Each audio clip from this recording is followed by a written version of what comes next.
ጌታ እየተጣራ ነው። ተው፣ አቁሙ፣ ተጠንቀቁ፣ ተመለሱ።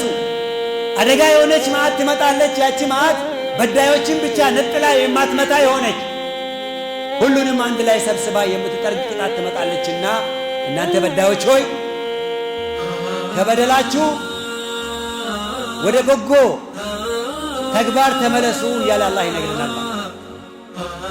ከዚህ ቀደም ያለፉ ህብረተሰቦችን እንዴት አድርጎ እንዳጠፋም ይነግረናል። የነ ዓድ፣ የነ ሰሙድ፣ የነ ኑህ፣ የነ ሉጥ ያለፉ ክብረ ዘመናት ህዝቦችን ሲናገር አላህ ምን ይላል? እናንተ ላይ በደል የማታቆሙ ከሆነ ከበደል የማትመለሱ ከሆነ በኃጢአት ላይ ኃጢአት የምታነባብሩ ከሆነ ተመለሱ ብለናችሁ የማትመለሱ ከሆነ ከዚህ ቀደም ያለፉት ክፍለ ዘመናት ህዝቦች ላይ የመጣው አይነት መዓት ይመጣባቸዋል ይላል አላህ ሱብሓነሁ ወተዓላ። ልክ እንደነዛ ያለፉ ሰዎች ብጤ አያያዝ ይይዛቸዋል ይላል። ኢነ አኽዘሁ አሊሙ ሸዲድ፣ አያያዙም አሳማሚና ብርቱ ነው ይላል አላህ። ያ አሳማሚ አያያዝ ከመምጣቱ በፊት ሰዎች ተመለሱ እያለ ነው ጌታ አምላክ አላህ ሱብሓነሁ ወተዓላ። የሚመለሱ ሰዎች አላህ ያርገን። አሜን አሜን።